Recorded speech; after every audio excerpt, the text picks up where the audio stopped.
YouTube, what is going on, guys? Today I got a brand new video. In today's video, myself and RIDG Sween are diving into some spicy topics on the nothing less than the RIDG Talk podcast. I'm really excited to talk about stuff today. I think there's a lot of good points that can be made and maybe some hot takes. So let's get into it. Definitely some hot takes. Welcome in, everyone. Hello, can you hear me? Mic check. What's good? Hello? We're a little late to the topic that we're going to start off with, but we still wanted to cover it, and we record our podcast. We do two episodes for 2 week span. So we're going to talk none other than the 100T Nadeshot versus Froste situation. I am not biased at all. I'm not wearing a 100T hat right now. That is not going to change my opinion of this whole situation. But dude, Trevor, what do you think of this whole fiasco? I mean, I already got a feeling. I feel like we're pretty similar on this, but let's just hear your honest opinion when you first saw all the stuff going down. Maybe when it first started, and then after they both did their streams. So, like, when I first saw stuff surface, I was a little taken back because for one, it's not the first time someone's come after Nadeshot like this, and two, I was just like, it blew up really quickly and really fast. So I was a little caught off guard at first. So my initial thinking is, my thinking kind of stayed the same, honestly. Even as I didn't watch Frosty's stream because he's an idiot and I don't care. Oh, we're starting off with a hot take already. Let's go. That's pretty much my thinking, is that this guy's dumb. Like, that guy is absolutely dumb. Nadeshot took an up-and-coming streamer, which was him. He had a little bit of traction, gave him the perfect platform to literally be successful as can be, and gave him a salary to keep him afloat until he reaches that point, and he still failed. Yeah. You can't be upset about your wrongdoings and your mess ups and take it out on somebody else. I think Nadeshot provided the mob a fantastic platform to build their careers off of, like he has for a bunch of other creators, and I think Frosty is in the wrong. Yeah, I mean, obviously, this whole situation, it was just kind of like, seemed like Frosty was just trying to gain some attention from all this, and I think he was under the influence when he was tweeting all this stuff, which kind of irks me. That's how people are nowadays. They just go off on Twitter, and like just like that, you can just like try to cancel someone, which is very frustrating. It's like, at the end of the day, dude, it's like they had the opportunity just given to them. Obviously, they worked hard up to that point to be given that opportunity, but I mean, I think most people, after seeing both sides of it, was like, dude, these guys had the chance of a lifetime to like take what they had and go with it. And what really bugs me from this whole situation is blaming it on like how young they were. It's like, bro, I bought a house when I was freaking like 21 or 23 or whatever. Like, just because I feel like that's just a problem with how people are being raised nowadays. And it's like, yeah, you're still learning stuff as you're growing up, but like you can't blame it on just being in your 20s. Like, come on, dude, you should be ready to handle the situations. It's very frustrating because I feel like that's how it is with a lot of people nowadays. Like, there's not a lot of accountability, and I feel like the way we were raised up from our parents, like we wouldn't have made those kind of mistakes. Like, oh yeah, just I'm in my 20s, I'm still a kid. It's like, no, dude, you can make adult, decisions for yourself. Yeah, that is the dumbest excuse I've ever heard. I bought a house at 20, and I've never missed a payment. Like, it's really, I honestly like being adult more than I like being a kid. So pulling up the whole I'm just a kid excuse is ridiculous. And like the guy, like Frosty complained about worrying about when he's gonna get his next meal and stuff. Yeah, that is ridiculous. And then they went back. All you had to do is scroll down on his Twitter feed and see how much of a hypocrite he is. He had a picture of his setup, and it was just DoorDash on DoorDash on DoorDash bags just filled up everywhere. If his money was really that tight, he would have started cooking them for himself and saving some money. Well, one thing that irked me, it's like, okay, yeah, so they had to move to LA, which sucks in itself because, it is very expensive down there. But another thing, it's like they had to live within a certain distance of, 100T or like the compound or whatever, like the house they were at. But they still were able to choose where they're living. And he's like making it seem like they all needed to have their own bedrooms and all this stuff. It's like, dude, when I moved up to Chico to go to school, I had a 500 square foot little apartment. And then I ended up splitting that with someone else. Like, you you live to what is more comfortable, but it was kind of entitled from the way he was coming across, talking about like, oh, we needed like this huge house and all this stuff. And then when he pulled up on Zillow, like it just showed all the places they could have got right now in this situation. And like 3-4 years ago when they were down there, like inflation, everything wasn't as bad. So I'm like, you guys could have easily probably still got a 4-bedroom, but it just been like an apartment or something. Yeah. But it's like, you guys wanted this. So it's just like, it just doesn't make sense. And yeah, I mean, after taxes, they're only pulling in like 1650 or whatever he said, but still it's like, that don't matter. There was 4 of them, dude. There's 4 of them, and given an opportunity, they could have definitely easily. I'm not going to say easily because I'm not in their situation, but like with the platform that 100T gave them to be able to grow their brand and take it to the next step. Because let's be real, like that's like less than a 5%. Like I don't even know what the statistics would be for having that opportunity to blow up, but like they definitely dropped the ball on that one, whether they're ready for it or not. Like, yeah. There's millions of creators. You're a needle in a haystack in this industry. No matter if you're just starting, you're a needle in a haystack. 1000%. Chances of you doing something that someone else isn't is very slim. Yeah. And like I said before, they had a platform. They threw it away like 1000%. Like they truly could have made a lot for themselves. But he went into it. Basically, he went into it very arrogantly and had the expectation that he was going to be able to live life without a budget. Yeah. And that's just not the case. He's a small creator and he got a base salary to start out with to build upon. And yes, he had, if they would have budgeted their money, they would have been perfectly fine.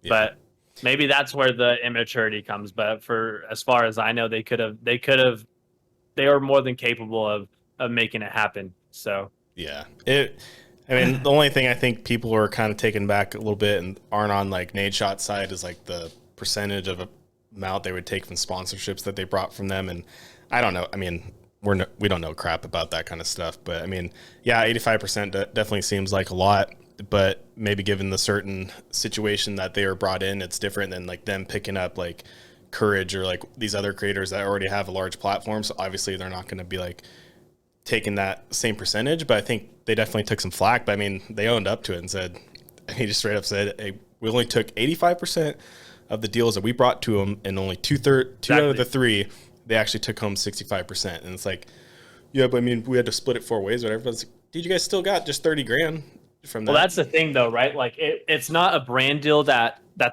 Frosty or Avalanche or the mob brought for themselves. It's something that 100 Thieves did the work and provided for them. Yeah. So realistically, 100 Thieves has the choice to be like, okay, you're going to make 15% of this. And if this is a $200,000 deal, 15% is a lot of money. Like, it doesn't matter. Yeah. Like, Frosty and the mob did nothing to get that brand deal. They don't have a choice in they don't get a say in how much money they receive from that brand deal. They're under a contract. They work for 100 Thieves. They don't have a choice. Yeah. That's when, if it was like, okay, say Razor, like Courage is sponsored by Razor. Yeah. Say Razor came to Frosty and was like, hey, I want to offer you this to you exclusively, like Courage. And Nadeshot was like, yeah, I want 85% of that, and took it. That's completely in the wrong. Yeah. But it's the opposite. Nadeshot and the team at 100 Thieves was getting these brand deals, working out the contracts, working out the money, working out the plans, everything to make stuff happen, and was giving it to them to capitalize on it. Realistically, they get those deals. They can network, meet new people for more personal, private deals to make more money off of the future. Literally, he was handed a platform and did nothing with it. Like, it's just ridiculous. And then, not to mention, Nadeshot brings up the stats of him streaming, of Frosty streaming specifically after he got signed on 100 Thieves. The dude worked hard, got on 100 Thieves, and stopped working. Yep. And if you watch anybody, like the Optic guys, any content creator, it's you can't stop working hard. You have to keep going. Like 1000%. Yeah, Nade definitely brought the receipts, and it was funny when I was watching like Frosty's stream, like how he's like, oh, I don't have all these like corporate people behind me and like the setup and all this stuff. It's like, dude, he's just streaming from his room. Of course he's got the receipts from probably the PR and people. Like, you're gonna make these claims about him, they're gonna freaking clap back, and like, he's just so dumb. It's How is just that? How, it's just entitlement, dude. Like that's just what yeah, irks me from this whole thing, and it's just like the way people are nowadays. Is expect everything to be given to them for not doing yeah. anything. Like I didn't expect to just be given a job out of high school and stuff, and then blame someone else if I got fired or something. Like obviously that didn't hasn't happened to me, but it's because I was raised properly and like I know like Yeah, what I need to do to make my life what it is. right. But I feel like it's just kind of weird with in the whole like content creation side. Like I feel like maybe I have a different viewpoint since have a normal like job and stuff, and like him doing this on the side for fun and trying to create my own side business and whatever. But I don't.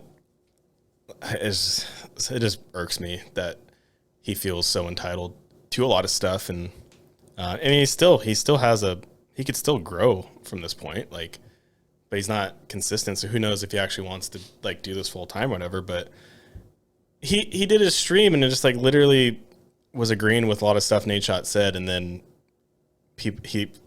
I mean the clip's gone around of him be like, why would I need to show proof? Like I'm not lying, like, bruh. Yeah, you need to show something if you want your claims to be viewed true. Like you basically just roasted yourself.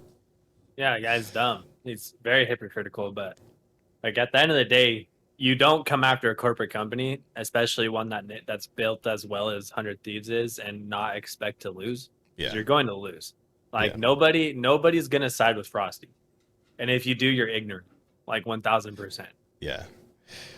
Yeah, I don't know. I feel like I got way too like I was way too interested in this whole like drama stuff. I just like I really like Nadeshot and like 100T, so it was just I Yeah. wanted to see both sides Same. of it and stuff. And honestly, I don't think there's anything I really was on Frosty's side with at all. I that might be the immaturity in myself, but I've been a fan of Nate Shot since I was 13 years old, and I am gonna side with Nate Shot regardless. Yeah, But the claims that were made were just completely ridiculous. And I just wanted to bring up the point that you and I both like RIDG Gaming as a whole. Most of me, the only content creator that has a full time job that's old enough to have a full time. We have a full time job. We work 9 hours a day, 10 hours a day, yeah, and then we come home and we put in more work for our content. Like I don't like for me recently, I've been waking up 2 hours before work editing, going to work, coming home, editing, and then on streaming on the days that I'm streaming and uploading. Cade and I are uploading every single day. And it might look like I'm not doing as much work, but Cade and I are both we get in Discord every single day and we edit together, and it's a work, it's literally a full-time job on top of a full-time job. And yeah, that's how it's gonna have to be until we get to the point where we have a bigger team where it's a little bit more laid back. But even then, you still have to work hard all the time. It doesn't matter. yeah. You just gotta find the time, and then maybe you realize I don't actually want to do this full time, and maybe that's Frosty doesn't want to do this full time or whatever, but then he's Yeah. just gonna come back and say all this stuff. And I don't know. I mean, obviously we don't know everything behind the scenes and whatnot, but to me it just looks like Frosty in particular dropped the ball in this whole situation, and it could have been avoided. Like blaming not having the internet working for 4 months. It's like that ain't freaking like. It was like they almost expected just because they got picked up, like 100 Thieves is gonna just take care of everything for them. Like, Yeah. no, dude. They Like, they thought they were gonna have a mom. yeah, like it's just Not how it works. I don't know. I mean, it's just hard to really agree with anything when I feel like a lot of that stuff was avoidable. And like, I mean, if you were given that situation right now, you're not a large content creator, like probably compared to the mob, like they're a large content creation group that got picked up, but in reality, they were still pretty small. Like, but if you were given that opportunity, like I feel like you would take advantage of it, and like you wouldn't have like that mindset. Like you would just freaking go for it. If I had an opportunity like that, I I would take advantage of I would literally suck them dry of every opportunity. Like I would literally do anything I could to be successful. Because one, that's my dream. And two, it's like it's Nadeshot and 100 Thieves. It's one of the biggest and best organizations in esports right now. Like they literally changed the game Yeah. in so many different ways. And it's like, why would you look at that and be like, yeah, I've made it, and then sit on your butt and stop? Because that's not how it works. Yeah. If you're a professional athlete, you don't go pro and then stop training. if they came up to me and were like, hey, we want to pick up like RIDG Gaming, maybe in a similar situation like 100T or something like that, I'd be like, all right, yeah, I'll be down there every other weekend or whatever that I can, you know, like obviously, I mean, depending on what was offered, like if I was able to quit my job or not, but like even if it was just how we're kind of doing stuff now, like honestly, pay us whatever salary, but lower the salary a little bit, like get an extra person that we can have an editor so we have better videos on our end. We'll crank them out. We'll drive down to LA every other weekend that I can and do it and put the work in. Because then that would enable me to probably quit my job and like be able to do this full time.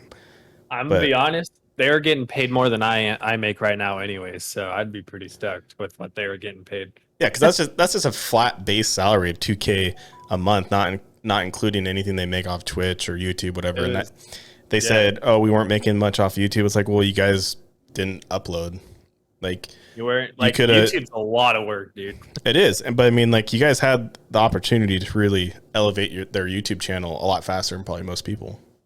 Because I remember watching some of their videos and stuff, so it's like it's hard to go back and watch some of the videos they did post and then like believe what they were saying. Like, it was just the way I think about it, like just like right now is like, look, if it was really so bad, Nadeshot, one, wouldn't have the company that he has, and two, he wouldn't have the creators that he has. Yeah.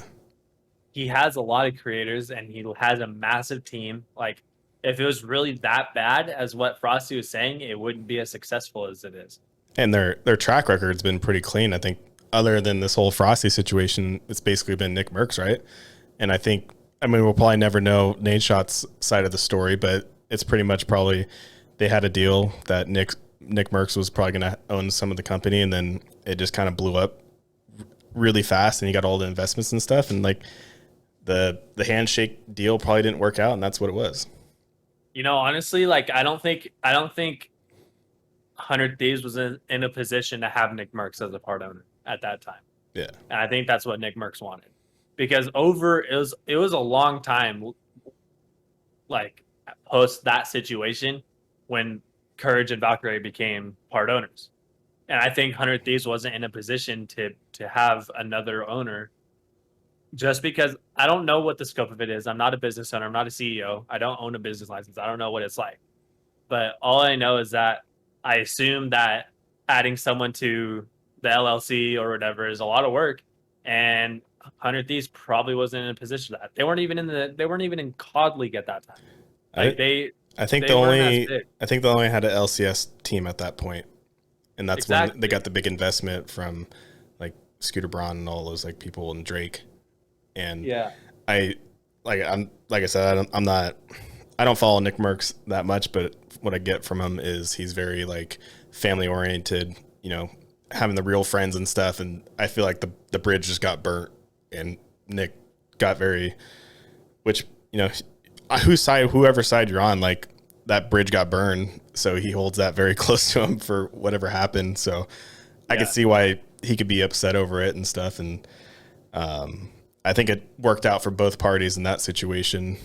Realistically, like Nick Mercs is like one of the probably top 5 streamer out of most people. Like and he's a part owner of FaZe now. So. It's part owner of FaZe. So it's like that thing worked itself out. We probably never know the true situation of that, but it's like I think I saw Nick Mercs comment on Frosty's tweet saying like, "I know the feeling, brother," or something like that. Blah blah blah. And it's like I wonder if he like regretted. I wonder if he like took back that tweet or like regretted saying like agreeing with Frosty after everything else went down after that, because it's nowhere near the same situation. I'm not a massive Nick Mercs fan. Like I do admire him. I admire his work ethic and all at where he's been and where he is now. He's not just a content creator I enjoy watching very much. Like I'll watch him every once in a while, but I think it's pretty pathetic how hard he holds on to stuff. Especially like come on, that tweet's stupid. Like if Nadeshot were to if roles reversed and Nadeshot made that tweet, he would have freaked out, because that's who Nick Mercs is. Like let move on. It's been almost 2 years now, I think, maybe more. Like you're a part owner of the biggest gaming organization in the world. Yeah. Like, shut up. Move on. Go. Hot take? Go.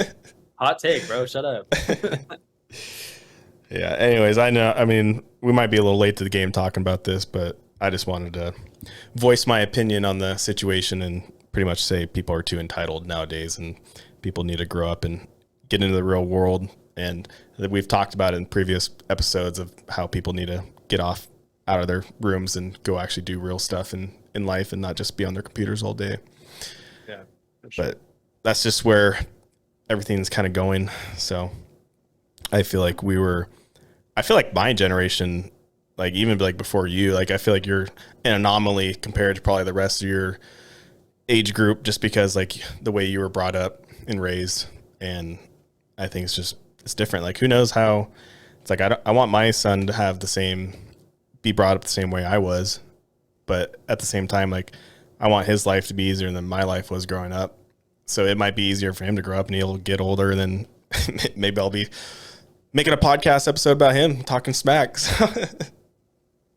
Never know, man. I don't know. Like growing up, I saw how hard my dad worked himself into the ground. Like, Yeah. he was a very extremely hard worker, and that's what I saw. He was gone for a lot of my birthdays, a lot of holidays, and he worked extremely hard and to provide for us. And my mom also just extremely hard worker. They both worked from nothing to something. And it's like, how do you watch that as a kid and then do the opposite? Yeah. Like, it's like, for me, I pride myself on my parents because I want to make them proud. Yeah. And that's where my work ethics instill. It's like, dude, yes, I'm picky on the jobs that I get, but like I'm gonna work hard. Yeah. So yep, just gotta work hard, and I think it'll pay off. I think the way everything's going, I truly believe that you could make it and trying to reach your dream with trying to do content creation and do the stuff you want to do. Like you guys are killing it right now. And I feel like for me, like the Ridge side, I think we're doing pretty good work. We could definitely improve some stuff that we're doing, but we're going to keep at it and not give up, and at least, give it a few years to really see if it goes anywhere. And if we hit just kind of a wall and we plateau for a long time, then maybe at that time we'll just kind of keep it more as like a little side hobby, just do it for fun and stuff. But I mean, I want to quit my job and do this stuff full time because I got bigger aspirations than just doing IT stuff. But I'm willing to put in the work and be tired throughout the day and stuff to be able to do it. And I think at the end of the day, you just have to find whatever schedule fits your life the best and work around it. That's why we record these episodes, 2 episodes on every other Monday. So we can this is the day we can do it. And then we're 2 weeks solid for podcasts, and just find whatever fits your lifestyle the best, but also don't just like drive yourself into the ground trying to like post stuff every day. And then you're just getting depressed because nothing's happening. And then you're just not doing anything else outside of being on your computer all day. Like, yeah, like what Lulu Lovely said, it's like, listen to the burnout. Like if you're working yourself in the ground, take a break. Yeah. But there's so many things that need to happen though. Like there has to be a grind, and there has to be the work, and there has to be the studying, and there also has to be the real life stuff too, where you can't give up. And I think I learned a good balance of that growing up, chasing my motocross career that ended pretty short. But like realistically, like you have to balance a lot in life. And if you have a big dream like that, you're gonna have to figure it out. Try new things, study, take inspiration from people, and work hard. Get a good people around you and push as hard as you can. For sure. All right. Well, we are 25 minutes into this episode. Do you have a hot take, Trevor, for this episode? Rams and Buffaloes for the Super Bowl. You're going to take the opening season this Thursday coming up. That's going to be the Super Bowl matchup? Super Bowl preview, yep. Okay. You heard it here first, folks. Bills versus the Rams. Who's going to win the Super Bowl if they make it to the Super Bowl? I want the Bills too, but I would be happy if either one. Yeah, I'm a big. I don't know, but Dolphins might actually be kind of good. Did you see their preseason games? Hey, it's just the preseason, bro. The Raiders went 4-0 in the preseason. I'm not going to say they're going to the Super Bowl because of that, but the Raiders, the Raiders do look pretty good. So you guys, I think they're contending this year. You guys can hate on it. That's a pretty good take. I'm a big Josh Allen fan. He played at the University of Wyoming where my brother played, so I like his come up story. I got a hot take, and my hot take is for all you guys that comment on videos on any platform and you're going to talk smack. If you're going to talk smack about someone's video or content, at least spell correctly. You look like a freaking idiot if you can't even spell correctly. We had someone come into our video and say, "Oh, you didn't even dodge the bullet. You just hit the tree." Blah, blah. It's like, dude, he spelled dodge, doge, and then like said it didn't even make sense. Like I can't take you serious if you're gonna freaking misspell whatever you're trying to talk smack. And even if you do spell it correctly, I don't care because you're commenting on my post. So thank you for the hate. An algorithm. Just hit the spell check, man. It's not hard to spell correctly nowadays. But what do I know? I'm just a freaking boomer. That's a millennial that is getting triggered from people not spelling correctly. But that's my hot take for this episode. I think, did we say it's episode 5 in the beginning? Nope. It's episode 5. Episode 5. So I think might be a good point to wrap it up. You got anything else for this episode, Trevor? I think that's it. Work hard and chase your dreams if you want it. Work hard, chase your dreams, and don't be entitled is what we can take away from this episode. We appreciate you guys hanging out with us and listening to us rant a little bit. Make sure to hit that like button, subscribe to the boys so you don't miss any future uploads, episode live streams, and all that fun stuff. We appreciate every single one of you. And if you're going to talk smack on this video, make sure to hit spell check. We'll catch you guys on the next one. Bye. Goodbye.